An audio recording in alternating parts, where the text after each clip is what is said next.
Happy Friday, guys. Yes, we have made it throughout the end of the week, and what better way to make a nice, quick, easy grab and go meal for lunch, for dinner, for Saturday, for whatever day is necessary. It's so simple to make, and it literally is like less than 10 ingredients. So today we are making this beautiful, easy lettuce burger. I saw it in my feed and wanted to recreate it my way. Of course, you don't have to use all the ingredients I use or all the things that I add in my sandwich. You can definitely create it and modify it to your own liking, but this burger looks amazing and it even tastes so much better. So let's get right into this video. To the space.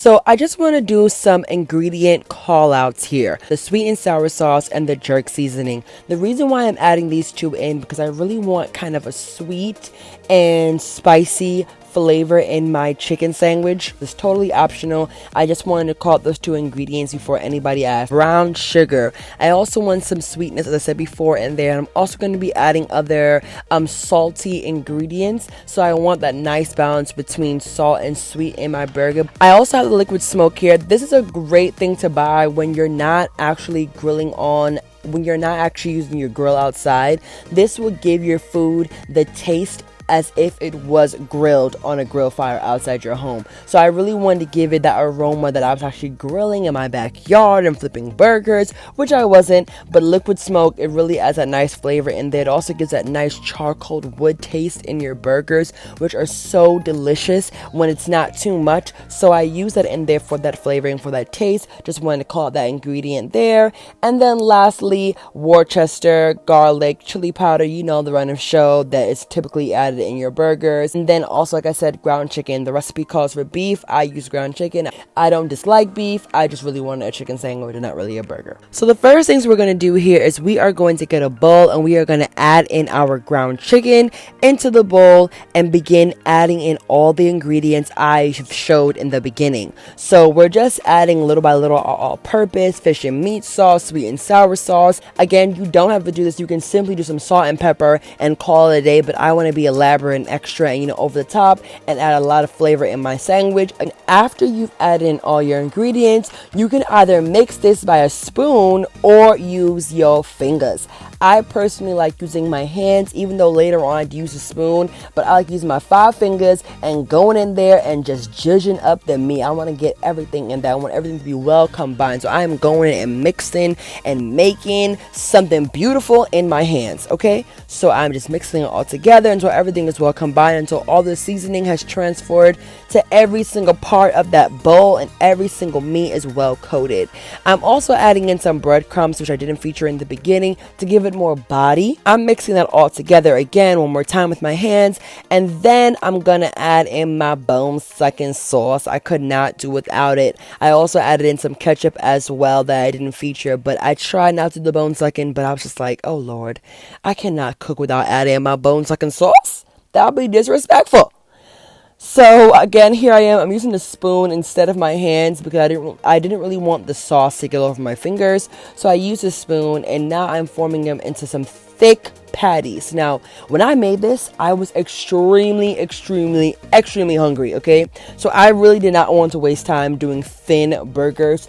I would not recommend you doing thick burgers because you really have to ensure they're cooked inside. If you really want that nice, proper seared look, make sure your burgers are not super duper thick like I had them here. Again, I was hangry, okay? I wasn't even hungry. I was hangry at that moment. They still tasted good, but they definitely didn't have the pan seared look that I wanted to, which I was okay with because I was hungry. So now I've got my fire on medium-high heat. I got my oil in my pan, and while the burgers are getting hard in the freezer, I'm going to fry my bacon. I believe I used about like 3 strips of bacon, then cut them in half, and I just fried them until they had that nice, beautiful charred color on them, and then applied them to a paper towel to drain the excess oil. After that, I washed the pan, reapplied more oil, and then began to add in my burgers. I did about 3 to 4 burgers at a time. I didn't want to add too much. You don't want to add too much to the fire because then the heat will go down. So less is more. 2 to 3 is really good. Again, I was hungry, so I did add 4 at one moment, but less is more. Then I'm going to cover my burgers. Actually use a smaller pot handle just to kind of like squeeze it down so to ensure the insides are cooking. And then I flip them over and continue to cover them. I did add some water in there that you see now just to make sure the insides cook, and then I did that until the burgers were cooked inside. They were very moist, and then I went on to my next set. So this is my second set of burgers here that I'm adding back into my pan in my final set because I was so hungry. I just made them so fat that I only had 2 sets to do. And I'm just going to repeat the process all over again, adding water, covering the pot, and making sure that my burgers are cooked inside as well as the outside. Once my burgers are cooked, I'm going to chop up our red onion and slice them. So remove the skin, slice them down, and then I'm going to add them to my frying pan with the same burgers that I just fried. So all that burger remnants is going to still be in the pot, and you want to add your onions to that until they become nice and charred and they absorb the flavor the burger just left. Now we're almost there to the end. I'm chopping up our tomatoes, and then I'm also chopping up our iceberg lettuce, and now we are ready to plate our burger. See, simple and easy. I literally just a few ingredients to make this, and this is so simple and a little bit more healthier, less carbs in this meal because there is no bread. So now we're plating it. I'm getting my mayo. I'm adding my mayonnaise to my lettuce with a knife.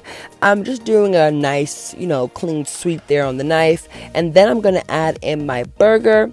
I'm also going to add in my cheese. So you can also add in your cheese while you are frying the burger. That's actually the best way to do it. The reason why I added in at this moment is because some of my family members don't want cheese in their burgers. But the best time to add cheese is while the burger is frying. I'm also going to add in our onion, and then I didn't realize, but while I was eating this, I realized I forgot to add the bacon in.